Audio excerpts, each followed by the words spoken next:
నమస్తే వీధులను స్వాగతం లక్ష్య సమాజం 6-7-8 రోజులు మొత్తం మీద మరి టీఎన్జిఓ సంఘ ఆధ్వర్యంలో క్రికెట్ పోటీలు మరి ఈరోజు సాయంత్రము డైరీ అండ్ విన్నర్స్ అవార్డ్స్ ఇస్తున్న కార్యక్రమం ఉంది. మరి మనతోటి హైదరాబాద్ ప్రెసిడెంట్ టీఎన్జిఓ ప్రెసిడెంట్ ముజీజ్ గారు ఉన్నారు. వారిని తెలుసుకుందాం. ఎంతమంది పాల్గొనే అవకాశం ఉంది? ప్రతి సంవత్సరం ఇలాంటి కార్యక్రమం నిర్వహిస్తుంటారా? ఇది 4వ సంవత్సరం తెలంగాణ ఎన్జిఓస్ యూనియన్ హైదరాబాద్ జిల్లా క్రీడా ఉత్సవాలు జరుగుతున్నాయి.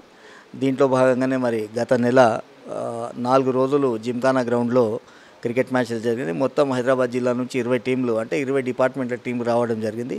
అక్కడ క్వార్టర్ ఫైనల్ వరకు చేసి 6వ తేదీన సెమీఫైనల్, మరి 7వ తేదీన ఫైనల్ చేయడం జరిగింది. 6, 7, 8 కూడా లాల్ బహదూర్ స్టేడియంలో క్రికెట్తోని మిగతా క్రీడా ఉత్సవాలు కూడా ప్రారంభమైనాయి. దీంట్లో గౌరవ మంత్రివర్యులు పెద్దలు శ్రీనివాస్ గౌడ్ గారు, బ్రెవరీస్ కార్పొరేషన్ చైర్మన్ దేవిప్రసాద్ అన్న గారు, మా రాష్ట్ర అధ్యక్షులు రవీందర్ రెడ్డి గారు, రాష్ట్ర ప్రధాన కార్యదర్శి రాజేంద్రన్న గారు రావడం జరిగింది. హైదరాబాద్ జిల్లా దాదాపు 2000 మంది ఉద్యోగులు కూడా రావడం జరిగింది. అయితే ఇది ప్రతి సంవత్సరం కూడా మన రాష్ట్రం వచ్చిన తర్వాత గౌరవ ముఖ్యమంత్రి గారి ఆదేశాలతోని హైదరాబాద్ జిల్లా కలెక్టర్ గారు హైదరాబాద్ జిల్లాకు మొత్తం రాష్ట్రంలో హైదరాబాద్ జిల్లాకు ప్రత్యేకంగా 3 రోజుల ప్రత్యేక అనుమతి ఇచ్చి ఆడించే అవకాశం, మరి రూపాయి ఖర్చు లేకుండా అంటే స్టేడియం కూడా ఫ్రీ ఆఫ్ కాస్ట్లో రాష్ట్ర ప్రభుత్వం ఇస్తుంది. దీనికి sports authority chairman Venkateswara Reddy గారు కూడా వారు బాగా కృషి చేసి క్రీడా ఉత్సవాలు జరిపించడం జరిగింది. దాంట్లో భాగంగానే మీరు చూస్తున్నారు, మహిళలు కూడా మరి ఎక్కువ శాతం మహిళలు కూడా ఈసారి రావడం జరిగింది. నిన్న లాస్ట్ డే అయితే 3000 మంది ఉద్యోగులు వచ్చిండ్రు. 2 రోజులు అక్కడే, 3 రోజులు కూడా భోజనం సదుపాయం కూడా జిల్లా పక్షాన పెట్టడం జరిగింది. ఈరోజు డైరీ క్యాలెండర్ ఆవిష్కరణ జరుగుతుంది 2020. ఈ డైరీ క్యాలెండర్ ఆవిష్కరణలో కూడా మరి గౌరవ మంత్రివర్యులు హోంశాఖ మంత్రులు మహమూద్ అలీ గారు, హెల్త్ మినిస్టర్ పెద్దలు ఈటల రాజేంద్రన్న గారు, మరి క్రీడా ఉత్సవ మంత్రి పెద్దలు శ్రీనివాస్ గౌడ్ గారు, మరి పెద్దలు ప్రణాళిక సంఘం ఉపాధ్యక్షులు వినోద్ అన్న గారు, దేవిప్రసాద్ అన్న గారు, Bharatiya Janata party vice president పెద్దలు అశోక్ అన్న గారు, మా రవీందర్ రెడ్డి గారు, వేణుగోపాల్చారి సార్ గారు, ఎమ్మెల్సీ సలీం గారు, వీళ్ళందరూ కూడా రాబోతూ ఉన్నారు. వీరందరూ కూడా అట్లనే హైదరాబాద్ జిల్లా దాదాపు 5000 మంది ఉద్యోగులు కూడా ఈరోజు హాజరయ్యే అవకాశం ఉంది. ఈరోజు ఈ గత 5 రోజులు జరిగిన క్రీడా ఉత్సవాలు, గత నెలలో జరిగిన క్రీడా ఉత్సవాలు అన్నీ కూడా మరి ఆ బహుమతులు కూడా మీరు అందరు చూస్తుంది. ఈ బహుమతులు ఇవ్వబడతాయి. అయితే క్రికెట్కి ఒక ప్రత్యేకత ఉంది. ప్రతి సంవత్సరం కూడా క్రికెట్ కప్ ఒక దేశం నుండి వస్తుంది. అంటే 4వ సంవత్సరం, మొదటి సంవత్సరం అబుదాబి నుండి రావడం జరిగింది, 2వ సంవత్సరం సింగపూర్ నుండి రావడం జరిగింది, 3వ సంవత్సరం మలేషియా నుంచి వచ్చింది. ఈ సంవత్సరం మాత్రం కెనడా నుంచి మా ఉస్మాన్ గారు పంపించడం జరిగింది. అంటే ప్రతి సంవత్సరం కూడా ఇంకా 3 సంవత్సరాల వరకు కూడా మిగతా ఎవరైతే తెలంగాణ ఎన్జిఓల కార్యకలాపాలు చూస్తుండ్రో, ఎవరైతే మా స్నేహితులు ఉన్నారో వారందరూ కూడా ఒక మంచి కాంపిటీషన్తో మేము పంపిస్తాం, మా బిడ్డలకు మేము పంపిస్తామన్న ముందంజలో ఉండి ఇవన్నీ కూడా చేయడం జరుగుతుంది. అయితే ఇదే కాకుండా హైదరాబాద్ జిల్లా నిరంతరంగా సామాజిక స్పృహతో, అంటే ప్రభుత్వ ఉద్యోగులు అంటే కేవలం జీతభత్యాలకో, పిఏలకో, డిఏలకో కాకుండా ఎప్పుడైతే ఎవరికైతే తెలంగాణ ప్రజలకు భారతదేశంలో ఎక్కడైనా ఇబ్బంది ఉంటే కష్టాలకు, కన్నీళ్లకు నిరంతరంగా బాసటగా నిలిచే యూనియన్ ఏదైనా ఉంటే అంటే అది తెలంగాణ ఎన్జిఓస్ హైదరాబాద్ జిల్లా. అది పెద్దలు రవణ రాజేంద్రన్ గారి ఆశీస్సులతో ఈరోజు ఈ స్థాయికి చేరుకోవడం జరిగింది. కేరళలో విపత్తు వచ్చినప్పుడు దాదాపు 14 లక్షల రూపాయలతోని వాళ్ళకు ఆర్థిక సాయం చేసి అన్ని మందుల నుంచి బట్టల నుంచి అన్నీ కూడా ఒక భోగి పంపించడం జరిగింది. ఆ రోజున్న కలెక్టర్ పెద్దలు యోగితారాణ గారి ద్వారా ఒక భోగి పంపించడం జరిగింది. దాని తర్వాత బ్లడ్ డొనేషన్ క్యాంప్ గౌరవ ముఖ్యమంత్రి గారి రోజు 507 మందితోని బ్లడ్ డొనేషన్ క్యాంప్ చేయడం జరిగింది. అంటే అది హైదరాబాద్ జిల్లాలో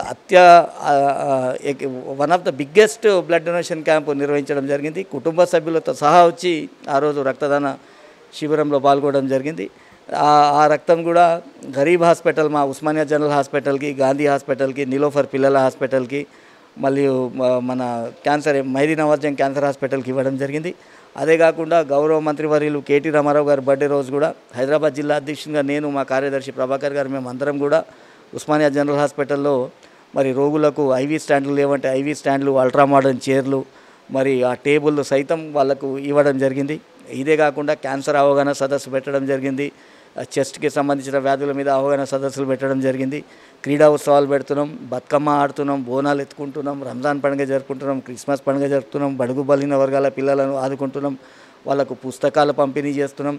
క్రిస్మస్ రోజు కూడా కనీ విని ఎరగని రీతిలో మరి ఏ పిల్లలకైతే తల్లిదండ్రులు లేరో, ఏ పిల్లలైతే అనాథులు ఉన్నారో అట్లాంటి పిల్లల్ని దాదాపు ఒక 100 మంది పిల్లల్ని ఐడెంటిఫై చేసి వారి సంస్థకు మరి బియ్యము నిత్యంగా మరి కావాల్సిన సరుకులన్నీ కూడా లక్షల రూపాయలు పెట్టి ఇవ్వడం జరిగింది. అంటే రాష్ట్ర ప్రభుత్వ ఉద్యోగులు ఒక మోడల్, భారతదేశంలోనే ఒక మోడల్ ఏదైనా జిల్లా ఉంది అంటే అది హైదరాబాద్ జిల్లా. హైదరాబాద్ జిల్లాలో ఉద్యోగులు ప్రతి విషయంలో కూడా అధ్యక్షునిగా నేను ఏదైనా కోరితే కాదనకుండా నా అవసరం అనుకుంటే ఒక రోజు జీతమైనా మీకు ఇస్తామని చెప్పి వారు సహకరించడం జరుగుతుంది. నిజంగా కూడా ఇట్లాంటి యోధుల మధ్యలో నేను అధ్యక్షుని, మా ప్రభాకర్ కార్యదర్శి ఉండడం భగవంతుడు మాకు ఇచ్చిన ఇది వరం అనుకుంటున్నాం.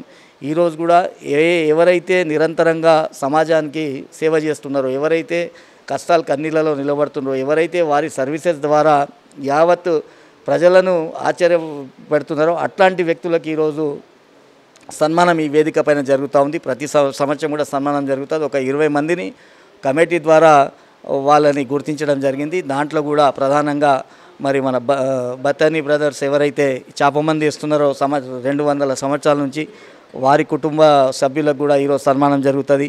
మరి అనేక మంది డాక్టర్లు, మన తెలంగాణ బిడ్డలు, ఇంజనీర్లు, సైంటిస్టులు, మరి ఉద్యోగులు, మరి అంబేద్కర్ సార్ ఆదేశాల మేరకు ఆ రోజు నుంచి ఈ రోజు వరకు కష్టపడుతున్న యోధులు, బడుగు బలిన వర్గాలు, ఎస్సీలు, బీసీలు, మైనార్టీలు అందరికీ కూడా వారి క్షేత్రంలో పనిచేసిన వాళ్ళకు గుర్తించి వాళ్ళకి ఈరోజు గౌరవ పెద్దల ద్వారా సన్మానం చేయబోతూ ఉన్నాం. అంటే ఒక పండుగ వాతావరణం, రాష్ట్ర ప్రభుత్వ ఉద్యోగుల సమస్యలు ఉన్నాయి, ఆ సమస్యలకు అతీతంగా ఈ సమావేశాలు జరుగుతున్నాయి. ఆ సమస్యలు కూడా పరిష్కారానికి వస్తాయని గట్టిగా నమ్ముతున్నాం. ముఖ్యంగా గౌరవ ముఖ్యమంత్రి గారికి మీ ద్వారా V3 ఛానల్ ద్వారా నేను కోరుతా ఉన్నా, ఆంధ్రాలో పనిచేస్తున్న తెలంగాణ ఉద్యోగుల బతుకులు ఆచారఘోషంగా ఉన్నాయి. చాలా ఇబ్బంది పడుతున్నారు, వాళ్ళు అవమానం పడుతున్నారు. అక్కడ మహిళలు పనిచేసే మన తెలంగాణ మహిళలకు 4వ తరగతి ఉద్యోగులకైతే అధికారులు వాళ్ళ ఇంట్లో పెంచుకున్న కుక్కలను తీసుకుపోయి వాకింగ్ చేయించుకురమ్మని చెప్తున్నారు, బాసనలు దోమిస్తున్నారు. ఇట్లాంటి కష్టాలు కన్నీళ్ళు ఉన్నాయి. హెల్త్ కార్డు పూర్తి స్థాయిలో నడవాలి, PRC రావాలి, కాంట్రిబ్యూటరీ పెన్షన్ స్కీమ్ వ్యవస్థ పోవాలి, పాత పెన్షన్ స్కీమ్ రావాలి, కాంట్రాక్ట్ ఉద్యోగులను క్రమబద్ధీకరణ చేసిన ఉద్యోగులను పర్మనెంట్ చేస్తామన్న ప్రభుత్వం అది పర్మనెంట్ చేయవలసిందిగా అడుగులు వేయాలి. ఇవన్నీ కూడా సమస్యలు ఉన్నాయి. ఇవన్నీ కూడా ఈరోజు చర్చకు వస్తాయి. మేము రాష్ట్ర ప్రభుత్వ ఉద్యోగులుగా రాష్ట్ర ప్రజలు కడుతున్న పన్నులతోని జీతభత్యాలు తీసుకుంటున్నాం, జవాబాదారీ వ్యవస్థలో ఉన్నాం. కాబట్టి ప్రజలకు నిరంతరంగా బాసటగా నిలవాలి. కొంతమంది ఉద్యోగులు, కొంతమంది ప్రభుత్వంలో మరి పేరు బద్నాం చేసే ప్రయత్నం చేస్తున్నారు, కొంతమంది వేరే వ్యాసాలకు అలవాటై ప్రజలను ఇబ్బంది పెడుతున్నారు. అట్లాంటివి కూడా మా నోటీసులు వస్తాయి. దానికి అట్లాంటి వాటికి ఎప్పుడు కూడా హైదరాబాద్ జిల్లా ఉపేక్షించదు. నిరంతరంగా ప్రజలకు సేవకు చేసిన వాళ్ళకే ఇక్కడ చోటు ఉంటుంది. కాబట్టి ప్రభుత్వం కూడా ఏ ఆదేశం ఇచ్చినా ప్రతి సంక్షేమ పదం కూడా గడపకి ఎత్తుకుపోయే బాధ్యత తీసుకున్నాం.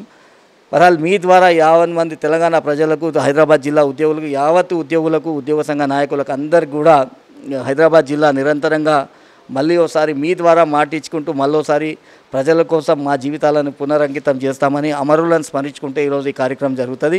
V3 ఛానల్ కూడా మరి నిరంతరంగా మా కష్టాలు, కన్నీళ్ళు, మా సంతోషాన్ని ప్రజలకు చూపిస్తున్నందుకు, ఉద్యోగుల వరకు మా సమాచారాన్ని చేర్చించే వరకు నిరంతరంగా చూస్తుంది. కాబట్టి సదా మీ ఛానల్ కూడా రుణపడి ఉంటాం. మీ ఛానల్ కూడా రాబోయే రోజులలో ఇంకా ప్రజలలో పోయి మంచి సేవ చేయాలని కోరుకుంటున్నాం. Thank you very much.